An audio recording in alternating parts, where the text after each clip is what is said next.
Last video में मैंने ये कोशिश की थी कि मैं आपको एज इट इज बता सकूं कि गॉडजिला एक्स मूवी क्या है और कैसी है, ताकि आप इसे देखने और ना देखने का डिसीजन ले पाओ। बट अगर आपने ये मूवी देखी हो या ना देखी हो, लेकिन इस वीडियो से आपको Godzilla X the new empire बहुत अच्छे से समझ आ जाएगी। कुछ ऐसे भिन्न भिन्न प्रकार के सवाल, वो इस जिया, कॉन्ग और होलोवर्ल्ड का कनेक्शन, एंड क्यों कॉन्ग और जिया एक दूसरे को बहुत अच्छे से समझते हैं। ऐसे बहुत से सवाल जो मूवी को देखने के बाद आपके मन में जरूर उत्पन्न हुए होंगे। एंड अगर आपने मूवी देखी नहीं तो इस वीडियो को देखने के बाद आपको गॉडजिला एक्स कॉन्ग देखने से पहले इसके प्रीवियस पार्ट्स को देखने की आवश्यकता नहीं होगी। तो मूवी में कहानी की शुरुआत होती है कॉन्ग और गॉडजिला के फाइट सीन से, जो इनकी एक दूसरे से नहीं होती, क्योंकि इस वक्त गॉडजिला अर्थ के सरफेस पर होता है जहां इंसान रहते हैं, और कॉन्ग होता है होलो अर्थ, जिसकी ज्यादा गहराइयों में हम नहीं जाएंगे क्योंकि वीडियो लंबा हो जाएगा। मूवी को देखने के बाद हो सकता है आपके मन में आया हो कि क्या कॉन्ग भैया इतने विल्ले हैं कि वो होलो अर्थ में यूं ही घूम रहे हैं? तो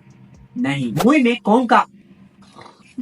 कॉन्ग का होलो अर्थ में घूमने का रीजन है अपने जैसे औरों को ढूंढना। एंड वही दूसरी तरफ गॉडजिला, जो इस मूवी में इंसानों के अगेंस्ट नहीं, इंसानों के साथ मिलकर उनके लिए ही लड़ते हुए दिखाई देता है और वापस सो जाता है। इन सब के बाद दिखाया जाता है डॉक्टर इलियन एंड्रू इलीन और जिया। वैसे अगर आपको कंफ्यूजन है कि जिया कौन है और कहां से आई है, तो इसको लेकर भी हम वीडियो में आगे बात करेंगे। इलीन एंड्रूज एक साइंटिस्ट होती है जिन्हें आपने 2021 में रिलीज हुई गॉडजिला वर्सेस कॉन्ग में भी देखा। इन्हें मूवी में कुछ सिग्नल्स आते हैं जो होलो अर्थ से आ रहे हैं। एंड इसके अलावा जिया भी ने अपने सपनों के कुछ ऐसे स्केचेस बनाकर देती है जिसकी वजह से इन्हें डाउट होता है कि कुछ तो गड़बड़ है। जिसके बाद एलिन इन्हीं सबसे जुड़े अपने सारे प्रूफ्स को लेकर जाती है बर्नी के पास, क्योंकि उनकी इन सब बातों पर कोई यकीन नहीं करता। और इन्हीं सब के बीच हमें दिखाया जाता है कि अचानक सोता हुआ गॉडजिला उठकर कहीं जाने लगता है, और दूसरी तरफ कॉन्ग भी होलो अर्थ से अर्थ के सरफेस पर आ जाता है जहाँ इंसान रहते हैं, जिसकी वजह से सबको डर लगने लगता है इन दोनों के युद्ध का। लेकिन घबराइए मत, ऐसा कुछ नहीं होता।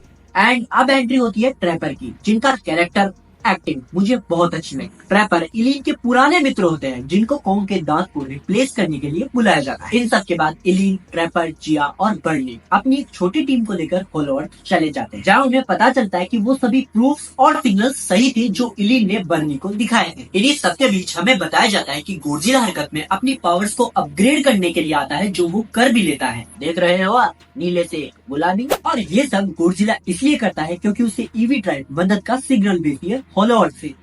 एक मिनट, इन सबको लेकर कुछ भी बताने से पहले बता दूं कि जिया अब तक ईवी कबीले की आखिरी इंसान होती है जो स्कल आइलैंड पे रहते थे, जिसे कॉन्ग के पूर्वजों का घर भी कहा जाता है। और यही वजह है कि जिया और कॉन्ग एक दूसरे को अच्छे से समझ पाते। देखो, हो सकता है कि वीडियो थोड़ा बड़ा हो गया हो, लेकिन इससे आपको मूवी बहुत अच्छे से समझ आ जाएगी। मूवी में आगे हमें बताया जाता है कि इस टाइप की गॉडजिला से मदद मांगने की वजह होती है स्कार किंग, जिसने शिवो को अपने कंट्रोल में कर रखा है, जिसकी वजह से इनसे सब डरते हैं और इनका सामना अकेला कॉन्ग भी नहीं कर सकता। कहानी में आगे जिया के द्वारा गॉडजिला को भी होलो अर्थ में बुला लिया जाता है। जिया के ईवी कबीले से बिलोंग करने की वजह से ही जिया के द्वारा ही मोथरा को जगाया जाता है, क्योंकि मोथरा को ईवी कबीले का मेंबर ही जगा सकता है, जो मूवी में आगे जाकर स्कार किंग से लड़ने और शिमो को स्कार किंग के कंट्रोल से बाहर लाने में इन सब की मदद करती है। मूवी के एंड में स्कार किंग को मार दिया जाता है और सब कुछ नॉर्मल हो जाता है और हो जाता है मूवी का दी एंड।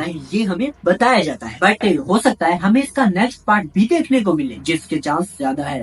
सो मैंने कोशिश की है कि मैं आपको सब कुछ अच्छे से समझा सकूं, बट अगर आपको कुछ कंफ्यूजन है तो आप कमेंट करके पूछ सकते हैं। और हाँ, वीडियो कैसा लगा जरूर बताना।